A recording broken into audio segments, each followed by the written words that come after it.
Olá, meu nome é Tatiana Benites e eu vou ensinar a você como fazer uma ótima dissertação, monografia ou um artigo. Bom, agora que você já fez todo o fichamento da primeira parte, que no nosso caso, no nosso exemplo, é a geração Y, você vai pegar todas as informações que você já estudou, tudo que você já leu e vai começar a escrever. Então, como é que eu faço? Eu pego tudo o que eu sei sobre isso, tudo que eu li, e começo a escrever. Então, eu coloquei uma ordem logo no começo, não coloquei? O que eu ia falar sobre a geração Y. Então, eu vou pegar esses tópicos, né, com essa ordem lógica, e eu vou começar contando a história da geração Y, como que ela surgiu, como que ela se comporta e tudo mais. Então, é o momento em que eu começo a escrever. Então eu vou colocar lá no papel tudo o que eu sei sobre esses assuntos que eu estudei. Então escreva tudo que você puder. Bom, eu tenho uma teoria de que é muito melhor você cortar do que você ter que escrever mais coisas no meio por causa do número de páginas e tudo mais. Para mim, é melhor escrever e depois cortar o que eu acho que é desnecessário. Tem pessoas que gostam de escrever pouco e depois ir colocando coisas que ela achou falta depois, tá? Então, façam da forma que vocês acharem melhor. A princípio, coloca tudo que você lembra de todos os livros que você leu.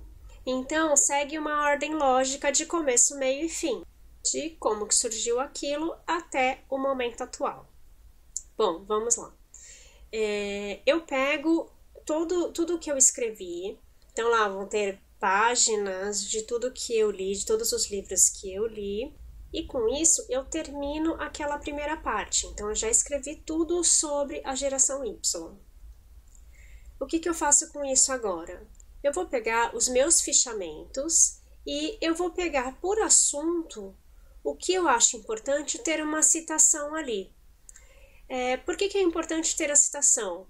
Para que você não fale sozinho, para que o seu orientador e as pessoas que vão ler o seu artigo, a sua monografia ou a sua dissertação, que eles saibam que você se embasou em alguém. Ou seja, alguém já tinha feito essa pesquisa, alguém já falou sobre isso e você está citando essa pessoa, mostrando que, olha só, eu li, ele entende também da mesma coisa que eu e nós estamos estudando juntos.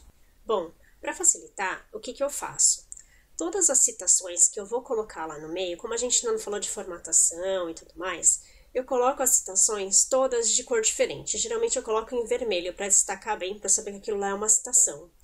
É importante que você faça isso, porque quando a gente coloca isso nas normas ou quando a gente vai publicar isso não pode ser dado como uma frase sua, porque senão isso vai ser plágio, vai ser considerado plágio. Né? Então, deixa em vermelho, porque você vai saber que é uma citação e depois a gente vai colocar na formatação direitinho de como é que ela tem que ficar. Então, coloca a frase do autor lá no meio, né, do seu texto. Então, você está falando sobre o surgimento da geração Y e como ela foi importante para aquele momento, e daí você acha um autor que vai falar sobre isso. Então, você coloca lá uma frase ou um parágrafozinho dessa pessoa que falou sobre isso. Como essa frase não é sua e você colocou ela até em cor diferente para você lembrar que ela não é sua, que você não falou isso, e você tem lá embaixo o número da página, coloca ali do lado uma referência, né, de quem que falou aquilo, então você vai colocar o nome do fulano e a página para você saber realmente quem é a pessoa e depois a gente coloca no formato exato. Antes dessa frase em vermelho, você vai ter que dar uma introdução, né, de por que ele falou aquilo. Então você já está falando sobre aquele assunto e daí você fala de acordo com o fulano, fulano também diz, e daí coloca a citação. Quando fulano descreve, né, como fulano descreve dessa forma, aí blá blá blá. Você tem que colocar uma introdução para essa pessoa falar, né? Importantíssimo, gente. O fulano, quando eu falo fulano, é o sobrenome da pessoa, não é o nome dele, porque nós não somos íntimos dele, mesmo que você seja, tá? Você vai colocar o sobrenome dessa pessoa, tá? Porque é assim que a gente deixa uma coisa mais formal. Então, você vai colocar o sobrenome dessa pessoa, fulano disse, blá, blá, blá, e vai colocar a frase em vermelho. Então, até o fulano disse, até você introduzir essa pessoa, você continua deixando da cor que estava formatado. Depois, a citação em vermelho. Terminou essa citação, você tem que continuar no mesmo assunto. Ou então, você tem que fazer algo para continuar conversando com esse autor, tá? O que você vai fazer? Você vai concordar com o que ele fala ou você vai falar alguma coisa sobre o que ele está falando.